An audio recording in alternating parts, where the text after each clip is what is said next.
The Volvo XC90 was the first SUV to be produced by Volvo and began assembly in 2002.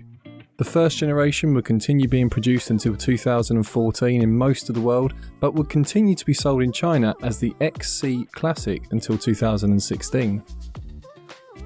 First revealed at the 2002 Detroit Motor Show, Volvo built the XC90 on the P2 platform, which would be shared with the firm's largest saloon, the S80.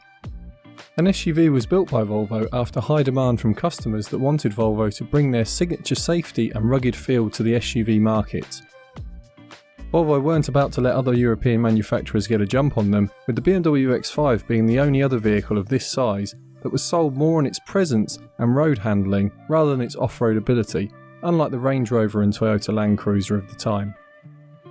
In its peak years, the XC90 would be the most valuable export product of Sweden, said to bring in 40 billion Swedish kroners, about $4 billion by the exchange rate of the time. Before the vehicle even turned a wheel in the United States, dealers had taken over 15,000 orders from eager customers, and in total over 630,000 XC90s were built across the first generation. Along with a mix of engines, the XC90 would change throughout its production, the most notable being a facelift in 2007, however minor alterations were made in 2009 and 2010, and then it would again be refreshed with minor changes in 2012 before some final upgrades in 2013 that would take it to the end of its production. First up in our buyer's guide are the areas that cause the most common problems no matter what age, specification or engines you buy for the first generation XC90. Although we should note that the late XC90 models manufactured between 2012 through to 2014 appear to have very few faults or complaints. One of the advantages of the XC90's long life is that by the end of production, Volvo were aware of any issues from the previous decade. We should also note that the XC90 is considered a very reliable vehicle, and so our common issues list is shorter than usual. If you know any other common issues though, let us know in the comments below. Battery drain was reported as common for 2008-2014 model years, although again this appears to be less common in those last 2 years. It was caused by the radio looking for a satellite signal, even on models that didn't have the option equipped. Volvo later fixed this issue with a recall and a software update. Electrical problems are not as common as some rivals of the time, but early models did suffer with electrical issues that would affect the operation of the gauges. The worst year for this appears to be 2004, and Volvo were not able to resolve the issue, although the drain tubes becoming blocked were the most likely cause. Before you decide to avoid the 2004 model year, we suggest checking the service record, as this may have been previously repaired, and on any XC90 you buy be sure to check the drain tubes from the roof are not blocked. Rear wheel bearings plagued the XC90, especially on those driven in snowy or poor road conditions, so look out to see if they've ever been replaced. Other issues for the first generation XC90 centre around the rust or poor maintenance. The earliest of these cars are now 20 years old, and so good maintenance records can be tough to find. For the interior, worn seats and torn leather are slightly more common than on other vehicles of a similar age and mileage. However, the XC90 is generally considered a sturdy vehicle, and so you'll find lots of them that have been shown a bit more care and still have the interior in good shape. A mix of engines and transmissions were offered on the XC90, some differing with the power setups and gearboxes across their life. First we have the 2.5 litre 5-cylinder motor, named T5. It produced 208 brake horsepower and averaged 23.9 miles to the gallon. This was the launch engine in North America along with Europe and was a common sight among many Volvos and some Fords of the time. It was mated to a 5-speed gearbox and the 5-cylinder stood the test of time, although some report transmission issues. This is regularly confused with issues had in the 2.9 litre 6-cylinder engine that we'll come on to. As standard in this power output, the engine is not particularly stressed, although check the history for any signs of coolant loss, as when pushed to the limits or after a prolonged period of poor maintenance, the block can begin to suffer issues. This isn't common on the XC90, but has been experienced in other applications of the 2.5 litre engine, where it is run with more power and lives a more stressed life. The other launch engine for North America and Europe was the 2.9 litre 6-cylinder engine, named T6, making 272 brake horsepower and averaging 21.9 miles per gallon.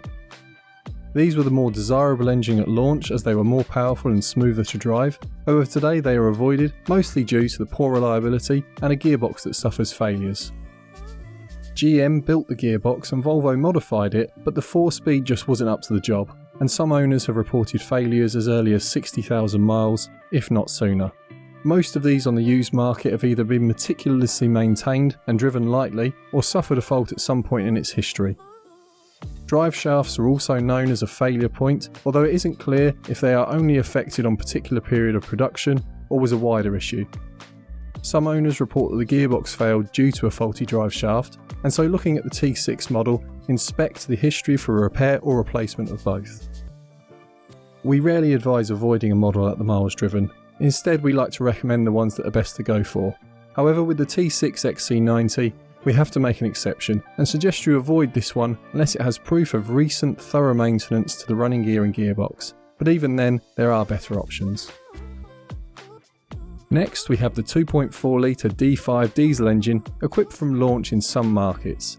These were initially offered with a 5-speed gearbox in 2003 before switching to a 6-speed. The D5 produced 163 brake horsepower and averaged 31.4 miles to the gallon, until it was refreshed in 2006 to produce 182 brake horsepower and achieve 34 miles per gallon. And in a final update in 2011 it was boosted to 198 brake horsepower, retaining the same 34 miles per gallon.